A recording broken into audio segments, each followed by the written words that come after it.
नमस्कार दोस्तों, मैं विवेक आप सभी का बहुत बहुत स्वागत करता हूं एग्जाम्स अहेड यूट्यूब चैनल में, जहां पे हमेशा आपको रियल वैकेंसी बताई जाती है और इसलिए तो आप लोग हमें इतना प्यार भी करते हैं। यहां पे दोस्तों एक बात है जो आप सभी को माननी पड़ेगी। कहीं ना कहीं आपका सपना होगा कि आप नौकरी तो लो, लेकिन वो नौकरी आपको अपने ही राज्य में मिल जाए। ऐसा ही चाहते हो ना आप? कोई भी बच्चा किसी दूसरे राज्य में नहीं जाना चाहता, अपने घर वालों को छोड़ के, भाई बहन को छोड़ के। वो चाहता है कि यार आराम से अपने ही राज्य में नौकरी मिल जाए, बल्कि अपने ही जिले में मिल जाए तो और भी अच्छी बात है। तो चिंता मत करिए, आज आपका ये सपना हकीकत में बदलने वाला है, क्योंकि आज मैं आपके लिए एक ऐसे विभाग की वैकेंसी लाया हूँ जिसने सभी राज्यों में भर्ती निकाली है। जी हाँ, यहाँ पे आपको जॉब लोकेशन की कोई दिक्कत नहीं होगी, क्योंकि हर एक राज्य के अंदर वैकेंसी आ रखी है। और एक और खास बात बताऊं, इस नौकरी को लेने के लिए आपको कोई एग्जाम भी नहीं देना। जी हाँ, बिना एग्जाम दिए नौकरी आपको मिल जाएगी। कोई एक्स्ट्रा सर्टिफिकेट, कोई एक्सपीरियंस, कुछ भी यहाँ पे नहीं मांगा गया। बहुत सिंपल क्वालिफिकेशन है।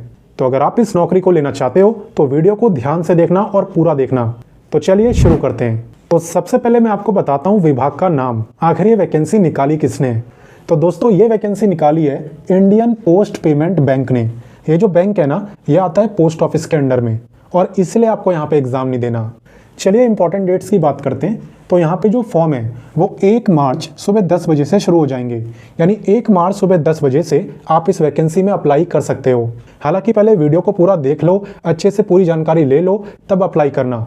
अप्लाई करना भी मैं आपको सिखा दूंगा, ताकि आप अपनी तरफ से कोई मिस्टेक ना कर दो। बात करें अगर लास्ट डेट की, तो इस वैकेंसी में आप 21 मार्च तक अप्लाई कर सकते हो। तो चलिए अब बात करते हैं फीस पेमेंट की। यहाँ पे जो फीस है ना, वो भी आपको 21 मार्च तक दे देनी होगी। और जैसा कि मैंने आपको स्टार्टिंग में ही बोला था कि यहाँ पर आपका कोई भी एग्जाम नहीं होने वाला। तो आप देख भी सकते हो, कोई एग्जाम आपका यहाँ पे नहीं हो रहा, बिना एग्जाम दिए नौकरी आपको मिल रही है। तो अगर इतना आपको समझ आ गया तो चलिए आगे बढ़ते हैं। अब मैं आपको बताने वाला हूँ एलिजिबिलिटी के बारे में, जिसमें आप जानोगे कि कौन कौन इस वैकेंसी में अप्लाई कर सकता है। तो बात करें अगर एलिजिबिलिटी की, तो यहाँ पे कोई भी ग्रेजुएट बैंक एग्जीक्यूटिव बन सकता है। कोई भी ग्रेजुएट बन सकता है। आपने चाहे बीए करा हो, बीकॉम कराओ, बीएससी कराओ, कुछ भी कराओ, चाहे ओपन से कराओ, चाहे रेगुलर कॉलेज जाके कराओ, हर ग्रेजुएट इसमें अप्लाई कर सकता है। कोई परसेंटेज भी फिक्स नहीं रखी गई है कि इतनी परसेंटेज हो तभी अप्लाई करोगे। अगर आप ग्रेजुएट हो, पास हो, अप्लाई कर सकते हो। बस एक बात यहाँ पे काफ़ी ध्यान देने वाली है, चलिए वो मैं आपको बताता हूँ। यहाँ पे दोस्तों नोटिफिकेशन के अंदर साफ साफ लिखा हुआ था कि ये उस बच्चे को प्रेफरेंस देंगे, यानी उस बच्चे को पहले सिलेक्ट करेंगे जिसने भी अपने स्टेट के लिए अप्लाई करा होगा। तो जैसा कि मैंने आपको बताया, सभी स्टेट में वैकेंसी आई है, तो अप्लाई तो आप कहीं भी कर सकते हो, लेकिन ज़्यादा अच्छा वो रहेगा कि आप लोग अपने राज्य के लिए अप्लाई करो। मान लो अगर मैं दिल्ली में रहता हूँ, मैं दिल्ली के लिए अप्लाई कर रहा हूँ, तो वो ज़्यादा अच्छा है, क्योंकि मेरे को प्रेफरेंस मिल जाएगी। तो हर बच्चा अपने राज्य के लिए अप्लाई करेगा, किसी और राज्य के लिए नहीं। ठीक है, तो चलिए अब सैलरी देखते हैं। सैलरी की अगर बात करें तो 30,000 तो आपकी यहाँ पे बिल्कुल फिक्स है कि आपको मिलनी ही मिलनी है। अब इसका क्या मतलब होता है, चलिए वो बताता हूँ। परफॉर्मेंस इंसेंटिव का मतलब होता है कि जितना काम आपको दिया गया, आपने उससे भी ज़्यादा काम कर दिया, तो फिर आपको उसके अलग से पैसे मिलते हैं। तो 30,000 तो फिक्स है ही, प्लस अगर अच्छा काम करोगे तो और ज़्यादा भी कमा सकते हो। और वैसे भी अपने राज्य में रह के आप 30-35 हज़ार रुपये कमाओ, उससे अच्छी बात और क्या होगी। वैसे भी मुझे लगता है कि हर बच्चा अपने स्टेट में अपने परिवार वालों के साथ ज़्यादा खुश रहता है, भले पैसे थोड़े कम कमाए। वैसे यहाँ पे कम भी नहीं है, 30,000 तो बहुत अच्छी सैलरी होती है।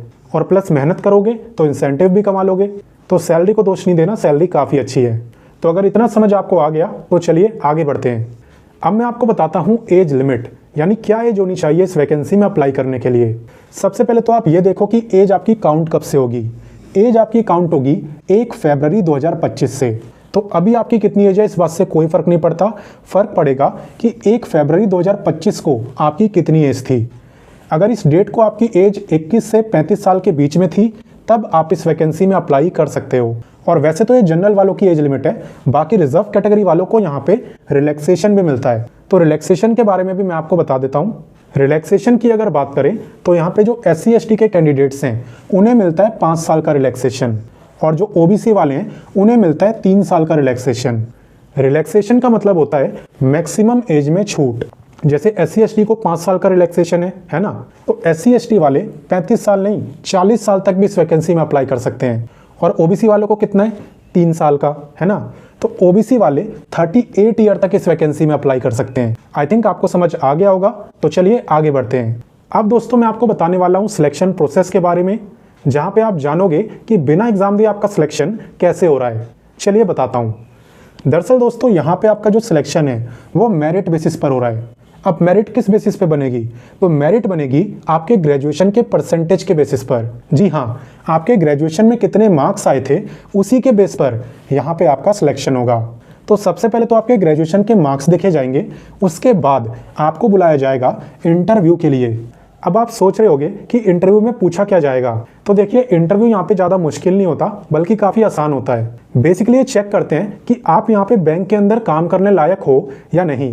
तो ये बेसिकली दो चीज़ों पे ध्यान देते हैं। एक तो आपकी कम्युनिकेशन स्किल्स। अब काफ़ी बच्चे सोच लेते हैं कम्युनिकेशन स्किल्स मतलब इंग्लिश। ऐसा नहीं है। अगर आप थोड़ी बहुत इंग्लिश समझ लेते हो तो भी आपका सिलेक्शन हो जाएगा। बस बोलना आपको अच्छे से है, मतलब अटक अटक के नहीं बोलना, कॉन्फिडेंटली बोलना है। और कंप्यूटर की आपको नॉलेज यहाँ पे होनी चाहिए।